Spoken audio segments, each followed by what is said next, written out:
Thank you for joining us on today's episode of Salt and Pepper Unleashed. This ain't your grandma's nursing home. In fact, the name for the show, Salt and Pepper, came about as we thought of the population we've been serving at Greenwood Village South for 62 years. These are older adults who have recently retired or are thoughtfully planning for retirement, possibly with salt and pepper hair themselves, and they are ready for resort living. They're unleashing themselves from the burden of home maintenance and repairs, homeowners insurance, property taxes, utility bills, cooking, cleaning, and so much more. They're ready to embrace a carefree lifestyle in a luxury residence with state-of-the-art amenities. They're picking local and they're staying local.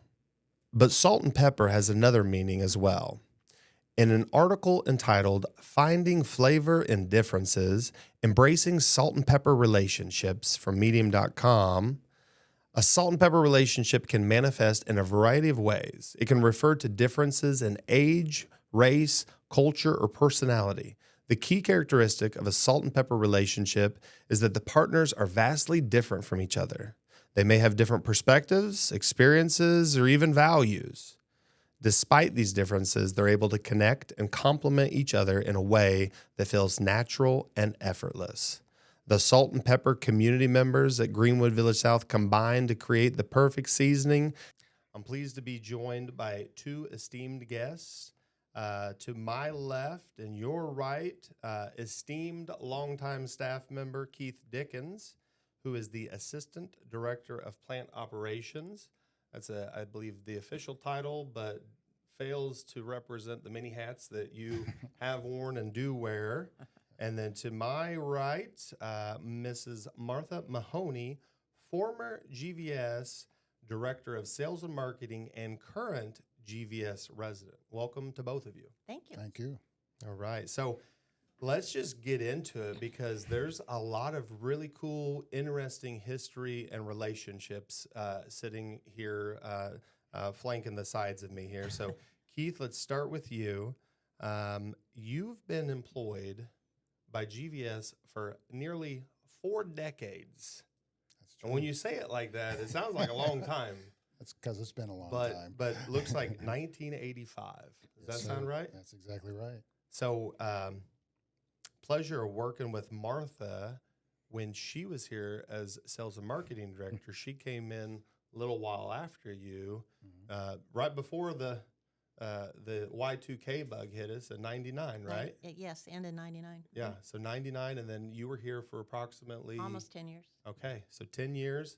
So we've got 5 decades of experience. We've got a half a century of experience as GVS team members and leaders of this community right here at the end of the table. So I want to start off with a little bit of icebreaker here. So Martha, I'm going to start with you. What is something that you know about Keith that many people don't, that you think that they would find interesting? And I'm just going to preface this now. I'm sure you could share a lot, but we have a wide variety of viewers. So I'll be kind. I thought it was interesting that, don't you collect musical speakers like hi-fi, Wi-Fi, A lot stereo, of vintage stereo equipment. speakers? Yes. I knew you have a hallway line with them. Didn't you say that? I do. Okay. Some might call it an obsession. Yes, Okay. I do. is that an organized hallway all in display, Actually- or is this a bunch of equipment stacked up on top of each other? It's in my garage. It's neatly shelved. I've seen your garages around here. Yeah, I've never seen a neatly shelved one though. there are 2 solid paths, Jordan. All right, okay, all right, we're on the same page now. Yes. So, But yeah, I'm really into it. I look for it. A lot of people don't, kids today with the speaker and the phone. And I really like the old style. Tube amps are my favorite. And so yeah, she's absolutely correct. okay. Does that come with a pretty solid vinyl collection? It's growing. It's a heartbreaker. When I moved years and years ago, I sold my entire collection, which was about 1,000 albums. Oh, And wow. because CDs, Yeah. And then I was moving to a smaller house, and then so I've been slowly building it back. I probably have 200 or 300 Okay. So yeah, Still very respectable, but It's a- yeah, that's yeah. But I mean, the ones I got rid of were just heartbreakers. mhm. So Hindsight's always 2020. absolutely. All right. So Keith, I'm curious. Uh, She was pretty kind to you right there, but She was. What's something about Martha? I don't know if people know how much her and her husband John dig the blues. And she was kind of a hottie when she was young, and her husband posts pictures at the track. Oh, okay. Yeah. Telling on John now. You know John. John's a good dude. But yeah, am I wrong? No, you're. I guess I was a hottie. No. Yeah. No, you were a that hottie. we enjoy blues. Don't ask me my favorite because I always we've gone down to New Orleans Blues Festival. I don't know several years in a row, which is awesome. John's got quite a collection, and whatever he puts on, I listen and enjoy it. So yeah, it's my favorite, I'd say. No kidding. That's Yep. awesome. Yep. Blues is something I think a lot of people enjoy, but rarely do you hear that as a favorite genre or a kind of a primary genre. So that's interesting. So, another question for both of you, and I expect this one to be different for each of you, but maybe some similarities. All right. What made you decide that Greenwood Village South was where you wanted to work initially, and then have very successful long-term careers? And so we started with Martha last time. Keith, I'm curious, why did you start at Greenwood Village South, and what's made you stay? It's a crazy story. I was happily employed at Dunkin' Donuts in 1985. And a cousin of mine, David, God rest his soul, got in some trouble with the law, and he had to have a job. So I said, we will go from Whiteland to Indianapolis and apply for all these jobs. And then Greenwood Village called me out of the blue.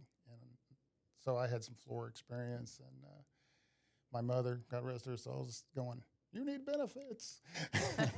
So I thought, yeah, I'll try it. And I loved it. And then the farther along I got, my goal was to be here 5 years so I get that 3-week vacation. There you go. You know what I mean? So, and then I started falling in love with people. That's the reason I'm still here, honestly, truly. Every time I think, well, now I can duck, I fall in love with, you know, somebody else rolls in and I fall in love with them. So that's my story. What was your position when you first started? I worked security on the weekends, second shift, and floor care Monday through Wednesday. Okay. That's what I started out as. And then what was your progression over the years? I went from there to general maintenance for a little while. I can't remember exact times. And then they needed a second shift maintenance person. So my boss at the time says, I just need you to do it for a couple of weeks.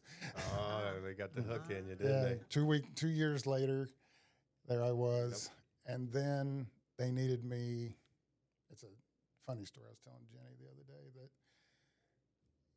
that there was a bad resident satisfaction survey, and they needed me in the cottages to kind of do some service recovery. And that's where I started in the cottages, and then stayed at the cottages for 15 years. Developed a lot of relationships out there, I'd imagine. Lots and lots and lots. Great relationships. You know, 50 some cottages, and you're the primary point of contact, seeing them every day. I mean, you're the neighborhood everything at that point. Oftentimes, you know, you're the only person they see. Mm-hmm. They see. Mm-hmm. And sometimes it was interesting to explain to your superior that you were there for 45 minutes, but you really only had a 5-minute job. Yeah. But you couldn't tear yourself away because you knew they needed some chat. Absolutely. So, yeah. And I love giving you a hard time, Keith, but you mentioned a few things in your first couple answers there. So one, you talked about the resident satisfaction survey, and they needed someone to come out there and smooth it over.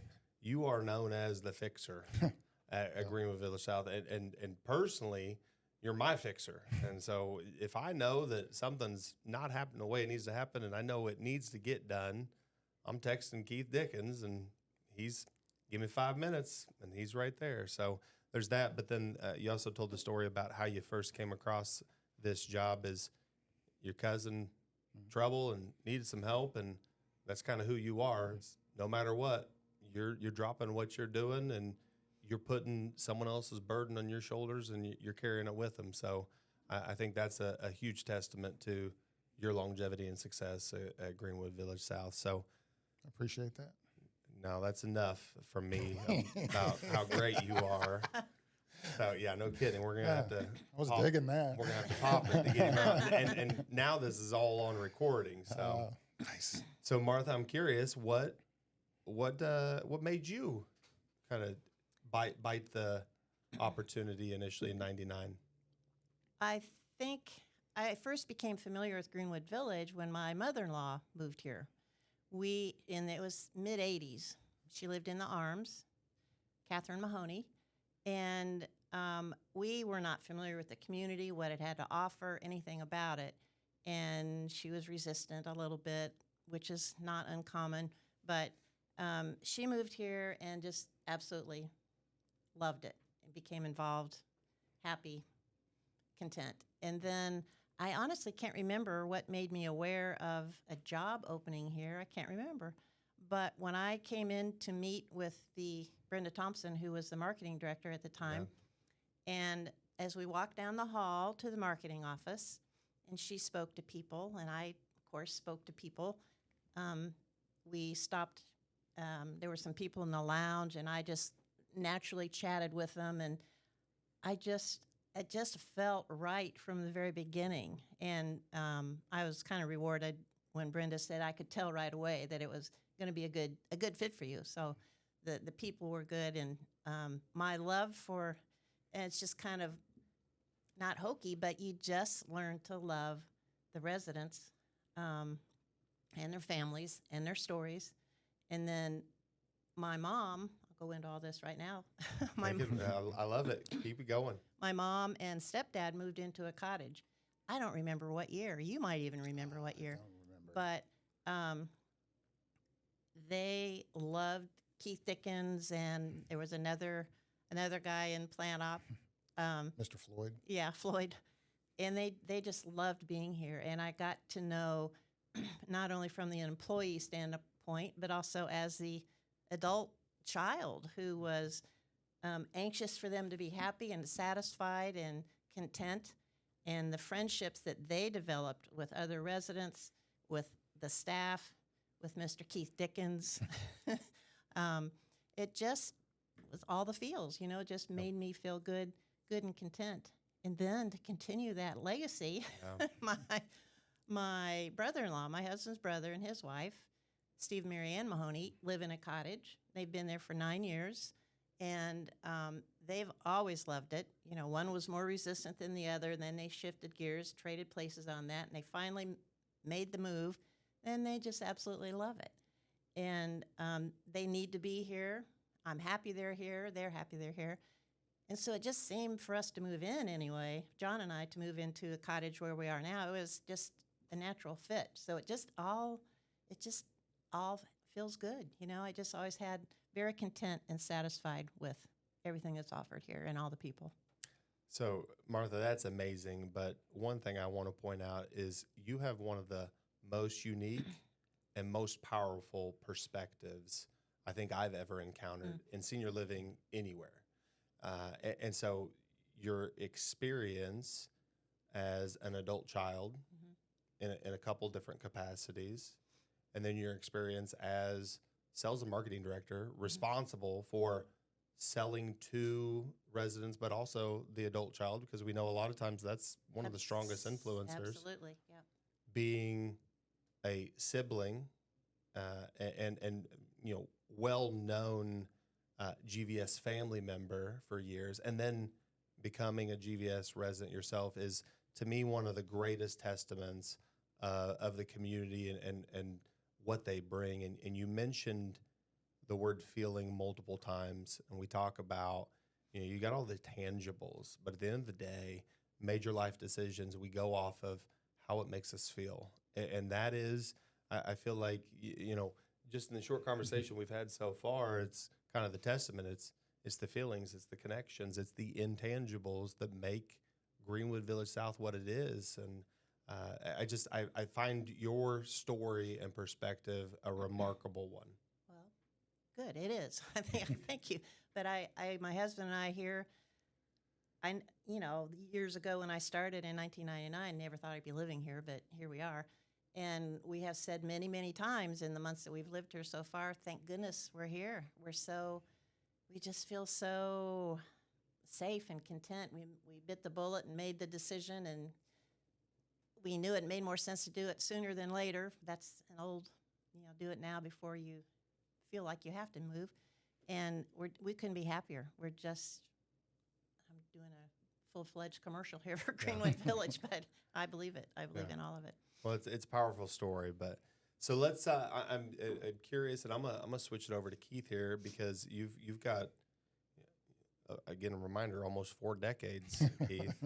But you've got to narrow it down to the single most impactful change that you've witnessed since starting here in 1985. And there's been a lot of changes, a lot of growth over those 39-ish years. But you've got to narrow it down to one. What is it? Positive, negative, anything? How about, okay, so we'll go 2. Well, one of the most negatively influential changes and one of the most positively influential. It's both the same for me. This is going to be interesting, folks. Buckle up. So when I came here, the health center was in this building. Mm-hmm. And we built a pavilion, and then we transferred everybody over there. So the negative part was it was really way more family because everybody was closer. Yeah. And then when the pavilion came, we always say that the manor's an island among itself. Sometimes then the pavilion kind of came that because we just didn't have the interaction we used to have. But on the other side of that is we had 60 beds, I think. And literally I was tired of going and visiting residents at, I'll use other people, Regency Place or wherever we could find a bed for them. Yeah. So that drove me crazy. So it was way more of a positive to have our people be able to stay at our place. But to this day, I still kind of miss that. Everybody kind of running around in the same building kind of thing. Yeah. So that's my answer. Anytime I give any type of presentation on the history of Greenwood Village South, I always talk about the Arms Building and why it's the Arms Building. And a lot of people who have worked here for a long time still don't know why it's the Arms Building. But when it was originally built and opened in 1962, it was the Central Corridor Building and then 4 arms of apartment buildings. And so I don't know who the creative mind was that coined Arms Building. Yeah. But it's stuck for 62 years. I'd heard that story many times, yeah. But knowing that the footprint of the building was the extent of the community, and now 60 plus years later, to have almost 500 residents sprawled over 63 acres, that's a big change. Huge. And I think that's something that comes with any type of growth is it's uncomfortable, but you get on the other side of it and you look back and you see the positive it's made. But I could definitely see how that was difficult in the moment, but seeing the positive change on the other side of that. Right. All right, so that actually happened, Martha, during your tenure, or I'm sorry, it happened right before your tenure. So you, by default, have to give us a different answer. Oh, man. The single most impactful change that you experienced as sales and marketing director. I was going to talk about the crossover to the pavilion, connecting the buildings, but I think the dining services has evolved and changed with the needs and the desires of the residents. It used to be first seating, second seating, like you're on a cruise ship kind of thing, and a little more formal, if you will. And then the residents wanted a more relaxed environment, more options, and I like that GVS listened to that and made some changes. The bistro downstairs, huge.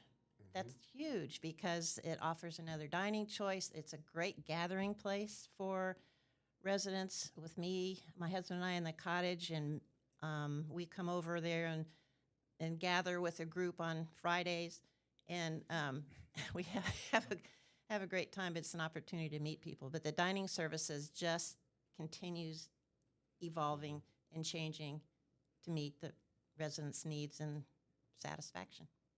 Yeah, I would say, looking back when you started here 25 years ago and the difference today, it's, I always joke around, and there's a lot of hard roles to fill around here in terms of just meeting the expectations, but being responsible for dining is probably one of the last ones on the list that I'd put my name in a hat for, because if we got 480 residents, we've got 480 of the finest chefs in Johnson County. Right. And they're going to tell you how their mom made mashed potatoes, Sure. and it may not be how we made them that day.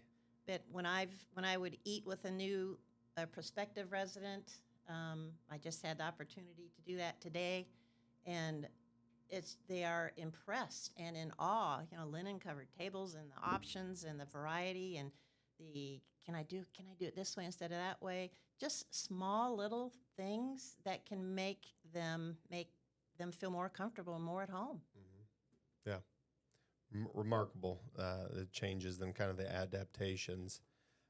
So curious, again, multiple perspectives, adult, child, sibling, leader of the community, resident of the community. Keith, I'm going to age you right now.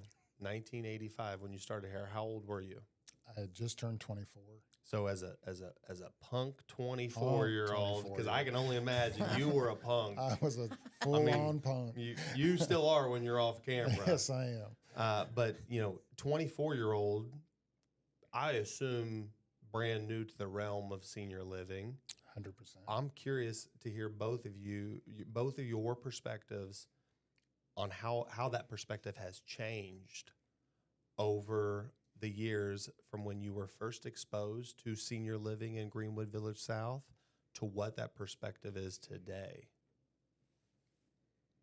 I'm not sure our own personal perspective. Yeah, so I'll give you an example.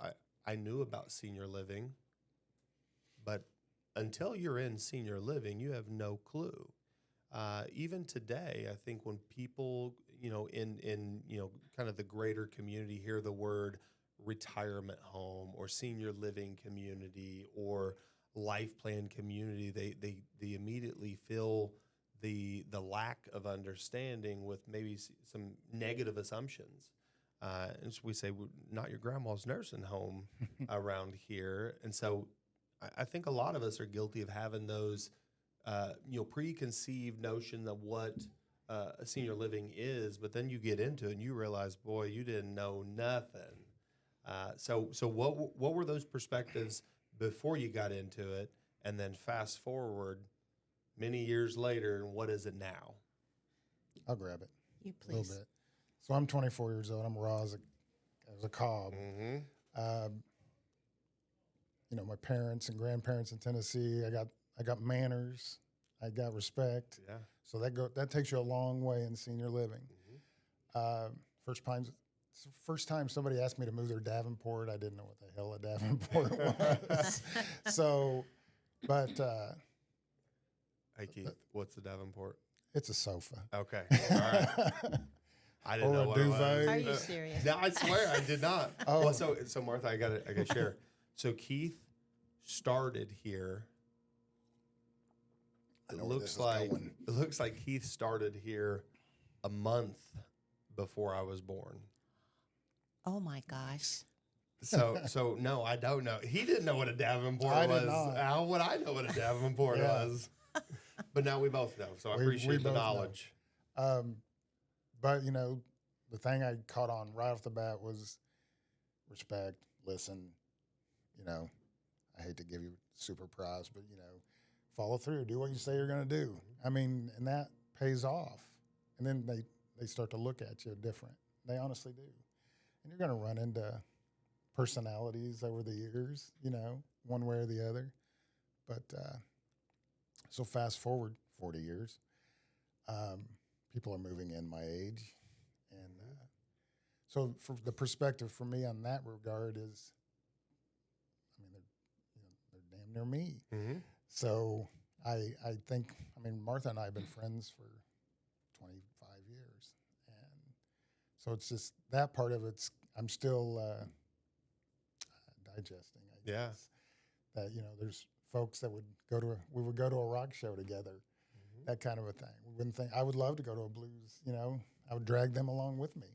Yeah. So that kind of a thing. So that's the part that I'm kind of just now getting into understanding in myself. Yeah. If that makes sense. Yeah, no, it does. And I think it's kind of amazing. You alluded to it.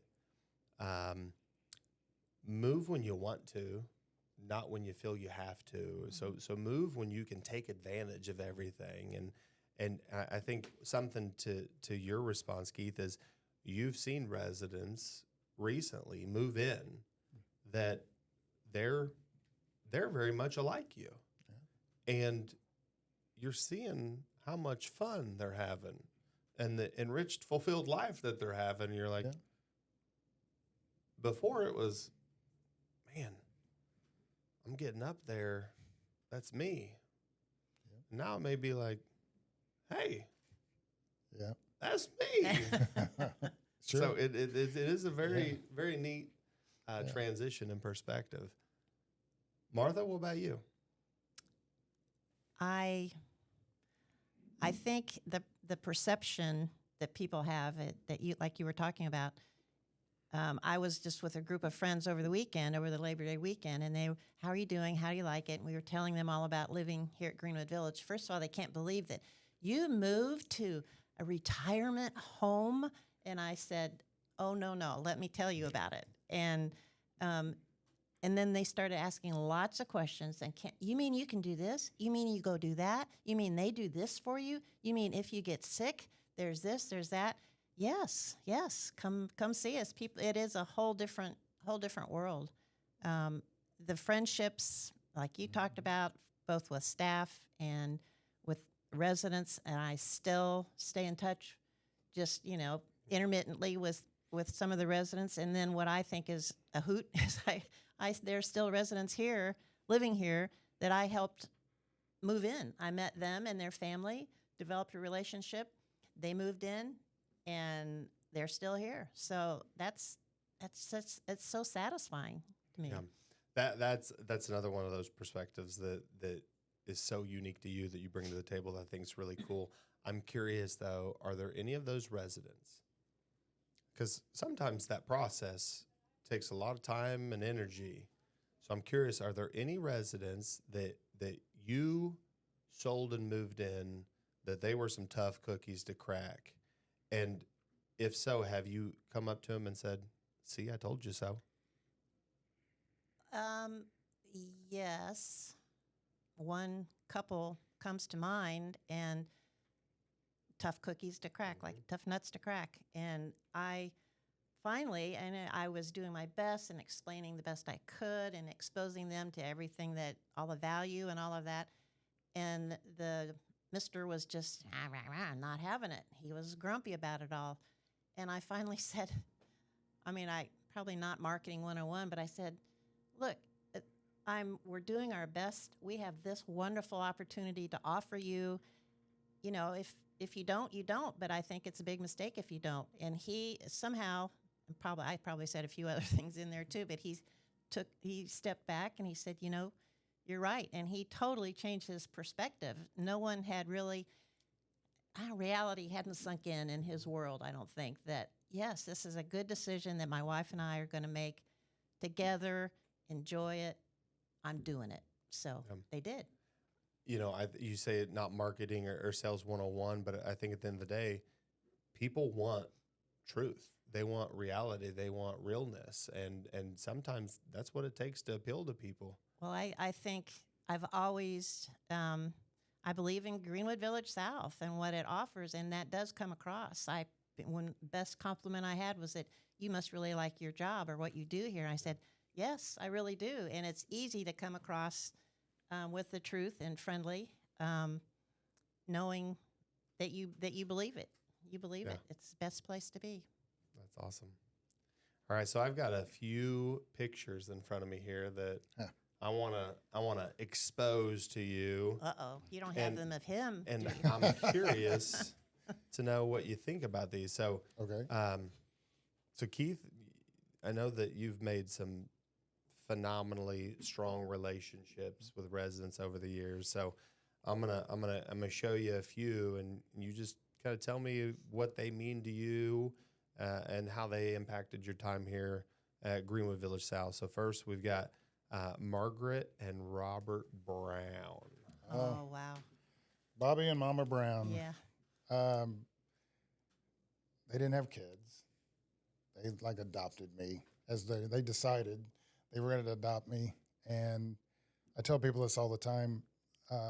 My family loved each other, but we just weren't that kissy, huggy family. And they were huggy.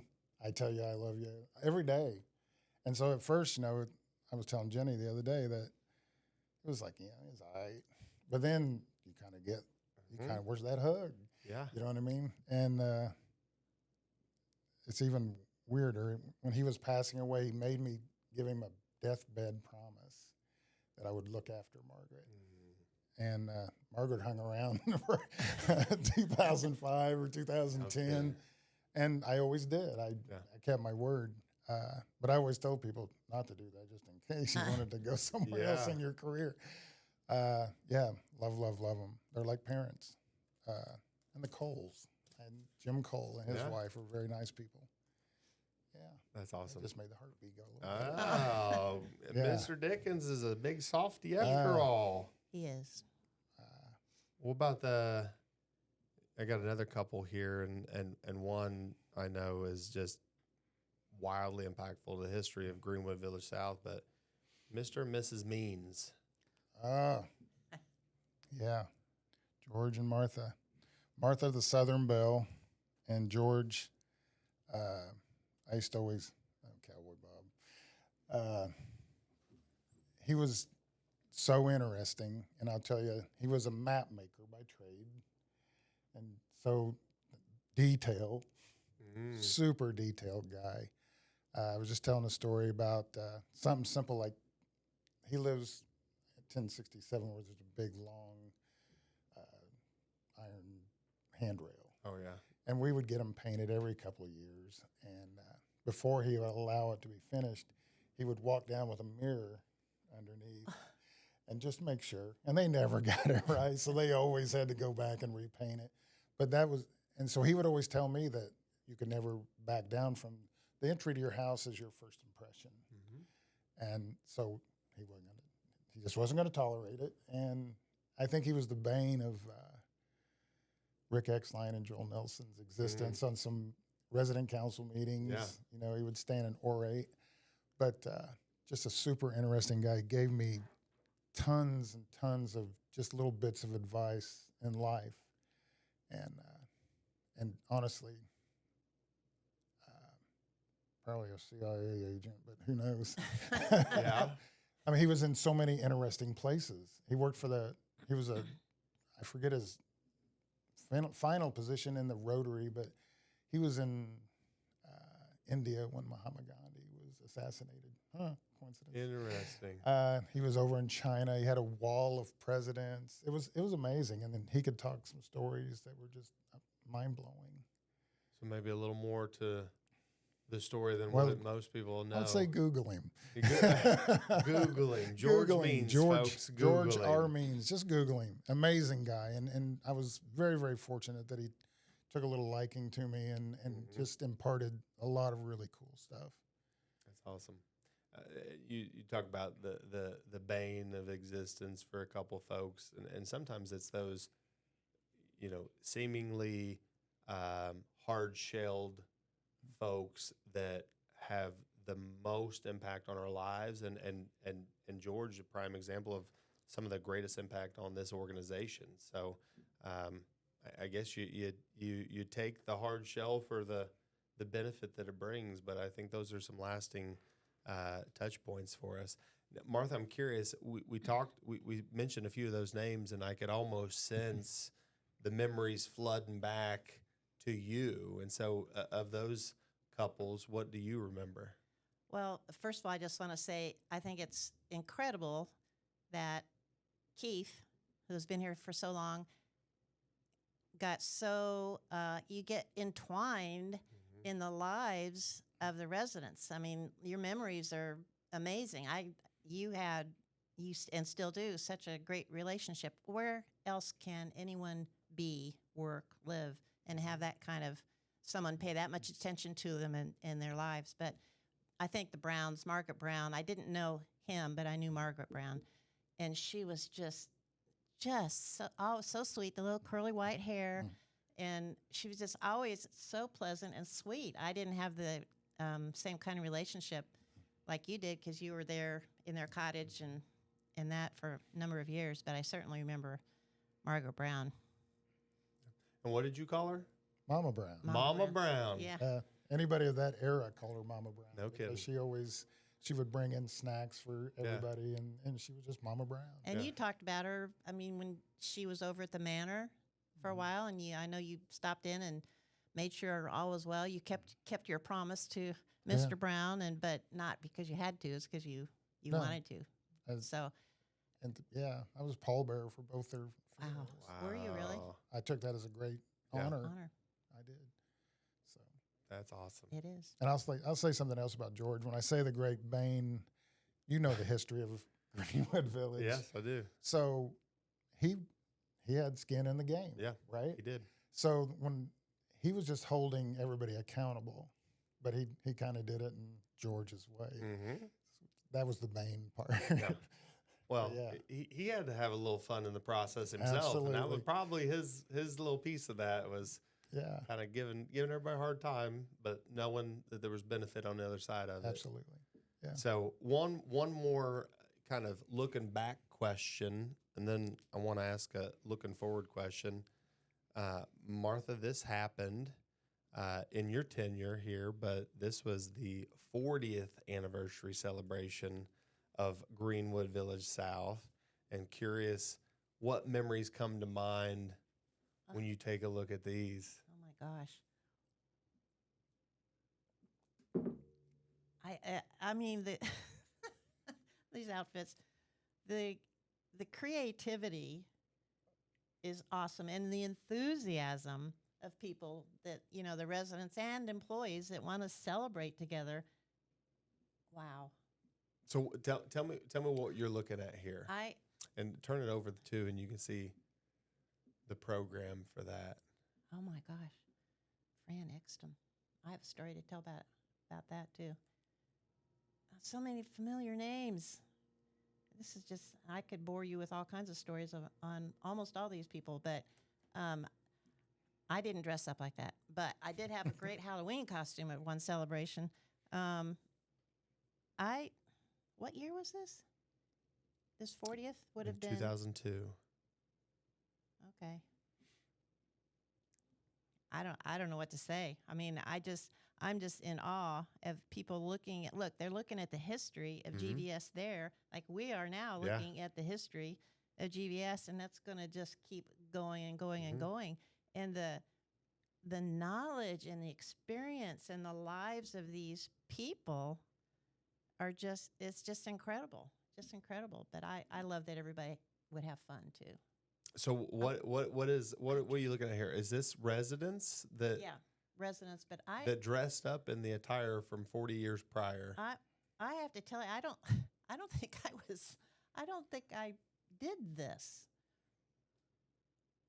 I just blew the whole conversation. Well, no, that's all right. That's all right. Let's say this is when Tim Kaine was here. I was here for a while, or he was here when I was here, but not too long. He wasn't here too long when I was here. I'm just glad you don't have the 25th anniversary pictures. I bet if we dug deep enough in the archives, we could find some. Yeah. Sounds like someone in the room just accepted the challenge. Yeah. I used to have fun with the Halloween, the residents and the employees get all dressed up. We'd have contests. We'd meet in the employees would meet in the lobby. Brenda Thompson, the marketing director at that time. I didn't start as marketing director. I started as her assistant, and our planning and scheming and having fun developing the costumes and we'd do a little parade in the dining room so the residents could enjoy it. It was fun. It's looking.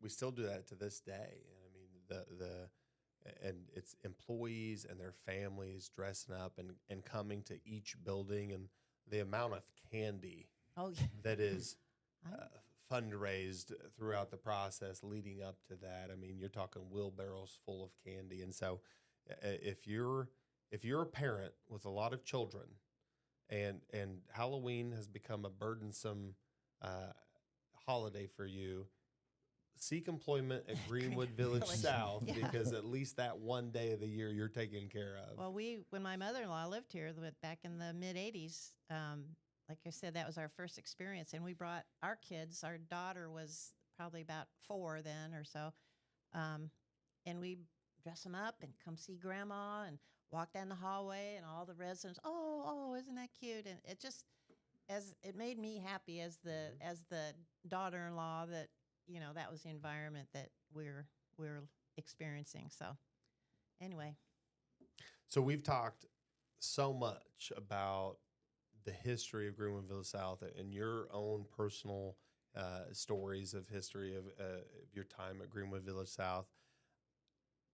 The community has changed dramatically over 60 plus years, and just like anything is going to continue to evolve to meet the needs of the next generation and the next generation and the next generation. So my question to you is, we talked so much about the fond memories, but what excites you the most about the future of Greenwood Village South? Just that it will still be here. Mm-hmm. You say it's changed a lot, and it has, but my first thought was, has it really? Yeah. Because we offer Greenwood Village. You're still selling. I love it. Ownership of it, but the things that are offered now, they're new and improved and modernized and to accommodate the needs and wants of residents and employees. But it's always going to be that way, I think. Mm-hmm. So it's changed, but it hasn't changed. That makes sense? I'd say the physical community has changed and grown, but what's made the community a community is what's been here every all single along. year, Mm-hmm. and will continue to be kind of the catalyst or the platform for ongoing success. So Keith, what about you? What do you think? Future of GVS? I got to jump on her answer. I mean, it's whatever it is that makes us us is going to keep going, I think. So we don't want that to change.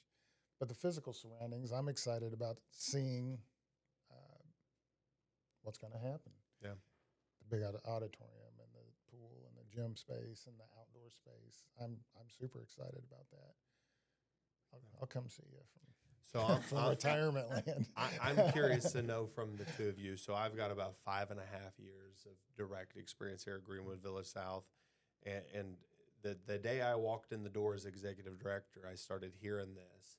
And I know that it's been a conversation for far many more years before my time, but getting a stoplight at our entrance, how long has that been a conversation? Forever. Before 1985. Before 1985. Yes. So just the busy thoroughfare that is Highway 31 being the main entrance, and then I think finally coming to the realization that the Indiana Department of Transportation is just not going to let us build a stoplight where we want to. Uh-huh. And so getting creative and seeking solutions, growing the property, purchasing a land, and we've got bulldozers and excavators right now building a road to bring that reality or that dream of a reality to fruition. Yeah. And that's one of those that that's been in the cards for at least 40 years, At least. likely many more than that, and here we are. And it's something that I think a lot of times we're going to be 10 years from now, and people are going to look at that and take it for granted and not know the 40 years plus that went into getting to that point. And I would imagine a lot of things that we discussed today are very similar in nature. That we see them when we come into play, and we have no clue what happened before our time. We know what happened from when we started moving on, and we can only imagine what it looks like moving forward. It's going to be exciting to see. It will be. You can call when you move on to your retirement. I'll still be here in my retirement digs, and you can call and get an update once in a while, Keith. Oh, I'll stop by and listen to some blues music. Yes. Sit on our back porch with us. Absolutely. All right, last question for both of you. Switching gears a little bit. This doesn't have to be anything about Greenwood Village South, but likely the relationships that you have, it'll be about the people at Greenwood Village South. But if you could be remembered for one thing by the people that are closest to you, what would that one thing be? Ladies first. I think my honesty and my enthusiasm for a lot of things. A lot of things people don't know what I'm enthusiastic about. But it is, as far as in terms of Greenwood Village, what we've done, where we're going, what it's going to be. I'm here. Family was here. And whatever, I'm still always going to be open and honest and enthusiastic about talking about it. It's just, I just can't help myself. Yeah. Like I said, unique perspective and a true testament. Yep. Mr. Dickens, and this is the last time you're going to be called Mr., at least for the rest of this week, but what would you be remembered for? It's corny. Honesty and being kind. I hope they think, at the bottom, at the end of it all, I was kind. I would think that, and Martha, anyone would be hard pressed to find someone that would describe Keith Dickens as unkind. I would agree. I've just, here it is all about Keith now, but. No kidding. We need to change the title of this show or something. No, but I just, Let me have it. Like you mentioned, I've known you for so many years on different levels as, the person that worked here where my parents were, and then as a co-worker and working towards the same goals of having new residents move in and be happy and satisfied, and just the kindness and the concern that you've always shown and always will, I'm sure, until the day you die. I just respect that so much. I appreciate that. Yeah. All right, now I'm going to ask you a question, and you've got to be brutally honest. Uh-oh. Do you feel like you've got just a little bit of extra pull with Keith, having worked with him before? So as a resident now? I know where the bodies are buried. So Where the bodies are buried, so she's got some secrets Got a that little she pull. can. Yeah. She got a little pull. Well, but yes and no. I felt very privileged that I did know some of the ins and outs when we moved in. But unless he and his team weren't communicating when we were moving in and everything involved, even with knowing as much as I do, it's a big deal to consider making the move. Glad we did it. But the communication that Keith and his team maintained for us, we silly little questions, does the handle of the drawer supposed to do that? Or, coming up with something silly, but no matter what it was, I always knew that they'd communicate with me and they were available to answer my questions. So still are, I guess. I think so. I don't want you to say where the bodies are, but I am going to tell on Keith. I think he was the one that drank your and John's beer. No, you heard the truth about that, didn't you? I've heard all kinds of stories about the beer. You want me to tell you? But did you get the beer? Did you get the beer that we got for you, though? Yes. Okay. That was our move-in luncheon. Absolutely. Yes. Thank you for that. We did get that. There was a misunderstanding. We thought his brother had placed beer in the fridge. So when we went there to, measure and look around and open the fridge for the beer, and it wasn't there. So Keith. First time I ever seen John Mahoney fired up. No, it was great. He was not. He was. No, but it was all kind of a joke. But yeah. But we appreciated the the welcoming luncheon of something cold and rattly in our refrigerator. There you go. Yeah. I love it. Well, I just want to say thank you to both of you for sharing your expertise, experience, and history at Greenwood Village South. Thank you so much, and look forward to many more conversations to come.